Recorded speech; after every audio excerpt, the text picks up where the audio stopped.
O doutor Vanderlei Cerqueira de Lima, neurocirurgião do Hospital Israelita Albert Einstein, coordenador de uma das equipes de neurocirurgia da rede DOR de hospitais. Entrevista com imagem aqui pela Jovem Pan. Você, além de ouvir pela Panflix, pelos aplicativos do seu celular, para você que acompanha a Jovem Pan agora com tantas opções, você também pode acompanhar a Jovem Pan, a rádio que virou TV. Você acompanha essa entrevista com o Dr. Vanderlei Cerqueira de Lima com imagem. Doutor, muito se falou. Bom dia, muito obrigado pela participação do senhor aqui com a Jovem Pan. A gente agradece. Muito se falou antes desses números que cresceram assustadoramente nas últimas semanas, e o Brasil foi subindo de posto, mas de uma forma negativa, né? Ultrapassando outros países. Dessa história da imunidade de rebanho, né? Mas quem já pegou, quem não pegou, pega de novo, não pega. Os que já foram contaminados podem ser, digamos assim, entre aspas, importantes de alguma forma. Eu gostaria que o senhor iniciasse essa entrevista falando um pouquinho sobre isso, doutor Vanderlei. Bom dia. Bom dia. Bom, eu quero falar, esse termo imunidade de rebanho é um termo mais difundido atualmente, tanto no meio científico quanto na população em geral, tá? Esse termo está vindo à tona recentemente. Mas o certo nós seríamos chamar imunidade coletiva ou imunidade de grupo. E o que seria? Inicialmente, ela foi falada lá para pessoas que foram vacinadas, onde esse grande número de pessoas vacinadas seriam protegidas com uma doença que chegaria, né? Só que hoje nós não temos vacina da Covid-19. Então, o que nós temos que esperar? Que essa vacina chegue primeiro, mas ao mesmo tempo vai ter uma contaminação grande. Essa contaminação grande no decorrer do tempo, que nós não sabemos ainda, embora existam estimativas de 8 a 10 meses, um grande número estará imunizado. E o que vai acontecer com a doença? Ela vai diminuir, ela vai ser mitigada, ou eventualmente pode até desaparecer o vírus, coisa que eu não acredito que aconteça. Ele ainda vai ficar como problema de saúde pública. Então, o que nós temos hoje? Nós temos o isolamento social, nós temos as proteções de higiene, nós temos os cuidados individuais, a consciência individual que cada um tem que ter. E aí existem relatos de que a imunidade de rebanho, ela pode ter o mesmo efeito, um efeito similar das estratégias que estamos adotando nos dias de hoje. Esse isolamento, esse cuidado com a higienização, esse uso de máscaras. Então, ele é muito contraditório. Foi levantado essa ideia com o primeiro-ministro da Inglaterra, o Boris Johnson, e com o próprio Donald Trump. O que eles fizeram? Recuaram. Tiveram que voltar para o isolamento social. Mas existe hoje a Suécia. A Suécia não adotou esse isolamento que outros países, e nós estamos adotando até certo ponto de uma forma não tão eficaz. Lá existe uma coisa que chama-se um sistema de saúde robusto. Se eu deixar a população contrair a doença, ser contaminada, eu tenho um sistema de saúde por trás, coisa que nós não temos no Brasil. Tá? Nós ainda não temos esse sistema de saúde adequado, nós não temos uma conscientização da população, nós não temos uma higienização adequada e ainda estamos em conflito de estratégias dentro do governo. Então, a imunidade de rebanho é um termo que é para ser posto hoje em dia, mas não como solução. Então, nós temos que seguir a estratégia que a OMS está orientando a todos. Se eu tivesse condições, nós ainda não temos, e vai demorar a ter, e quantos países não têm, aí poderia ser adotado. Um exemplo que eu dou de imunidade de rebanho foi o que aconteceu com o sarampo, foi o que aconteceu com a catapora. O sarampo chegou a imunizar, ou imuniza, mais de 95% da população. O que acontece? Houve uma queda brusca. Claro que existem casos que retornam, por grupos anti-vacina, que não vacinam seus filhos, e aí a doença volta novamente, né? Então, a imunidade de rebanho, ela está aí para ser discutida, mas no nosso país ainda não está na hora de ser implantada. Com esses números alarmantes aqui no Brasil, doutor, com o número de infectados crescendo a cada dia, o senhor até deu dados e falou sobre isso inicialmente, mas dá para pensar no desastre que seria por aqui? O número de mortes, por exemplo, se isso já está crescendo nessa maneira e nessa proporção, dá para pensar onde a gente chegaria e o quanto isso custaria até em número de mortes, por exemplo? Eu acho que esse número de mortes custaria no sofrimento que todos terão, tá? Isso seria, já é ruim para todos nós hoje em dia, vemos notícias dessa forma. Mas vamos voltar atrás um pouquinho. A taxa de mortalidade da Covid-19 é em torno de 3,6%. Então, é grande se você soltar todo mundo para essa contaminação, para adquirir imunidade. Pode ser que numa fase inicial, muitas pessoas irão morrer porque nós não temos essa estrutura ainda. Você não pode esquecer que no Brasil nós temos 210 milhões de habitantes. A taxa para uma imunidade de rebanho ou para uma imunização adequada da população que pegou a doença ou que eventualmente venha a ser vacinada quando a vacina chegar é em torno de 60%. Então, nós teríamos que não ter esse desastre todo, né? Essas mortes todas, esse número de doença todo, se eu tivesse uma imunidade de rebanho no nosso país em torno de 60%, que seriam exatamente 120 milhões de habitantes. Nós não vamos conseguir isso rapidamente. E se você soltar todo mundo nessa imunidade coletiva, nessa imunidade de grupo, o sistema de saúde, como não é robusto, não vai suportar. Quer dizer então, né, doutor? Bom dia para o senhor, aqui é a Nicole falando com o senhor.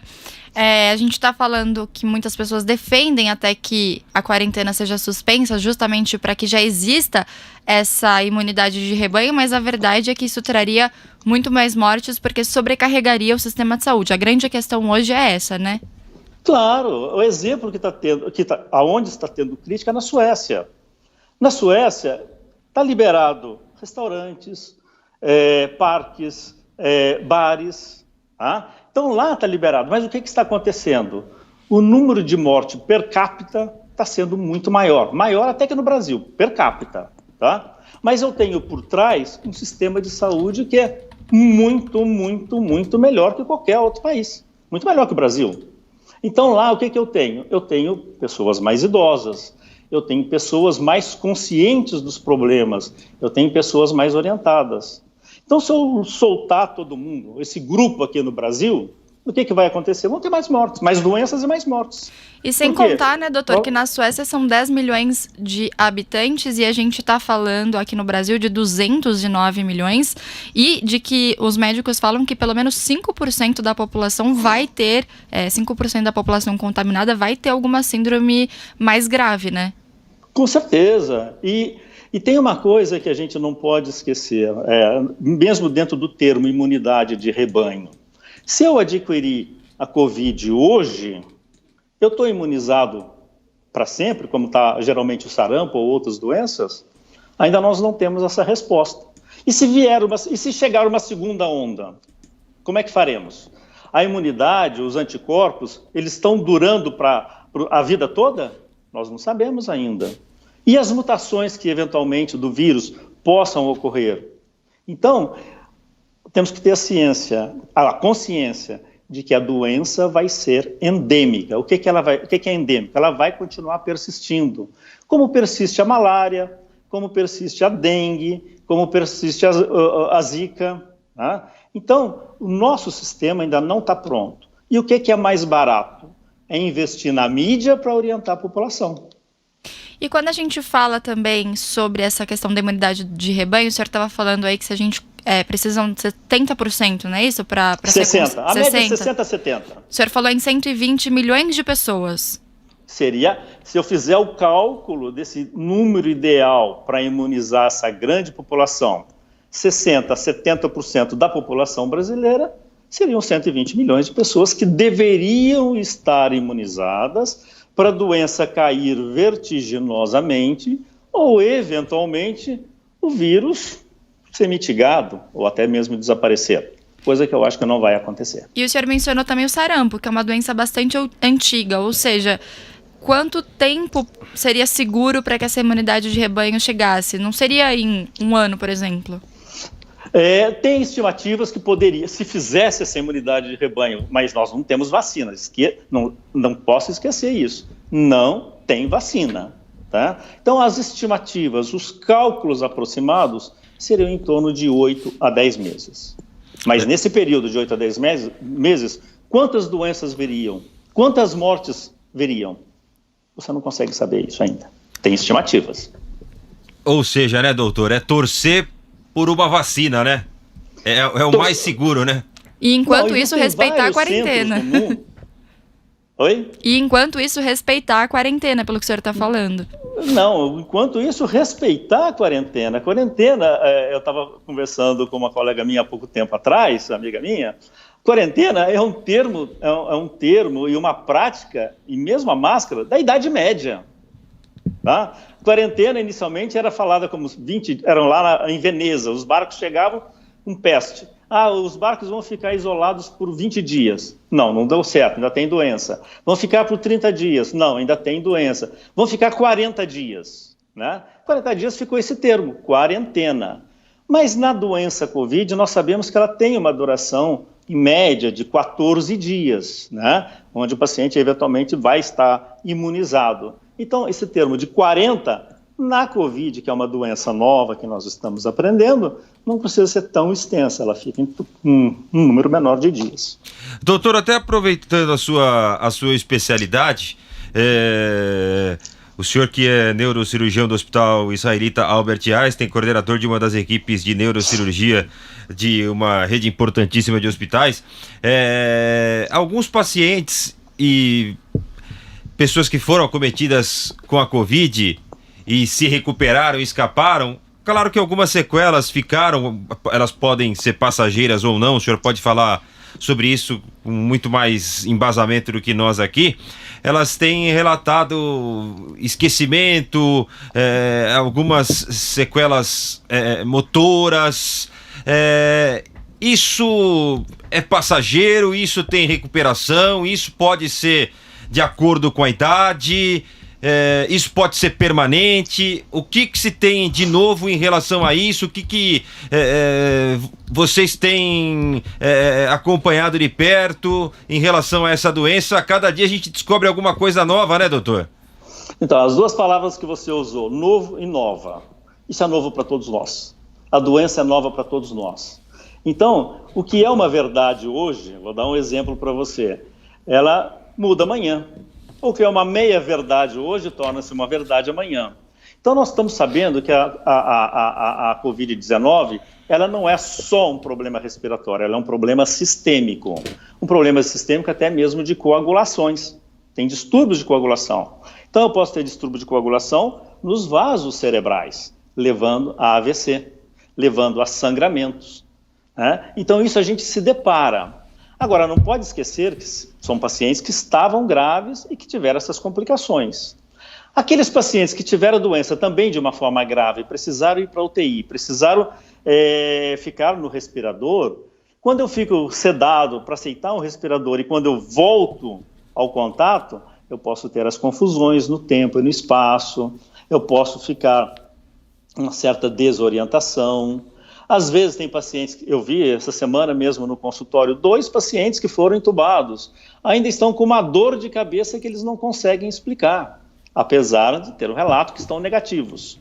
Então, existem várias manifestações. Claro que se for muito grave, vou ter sequelas, né? Paralisias, ou dependendo da lesão ou da região do cérebro acometido.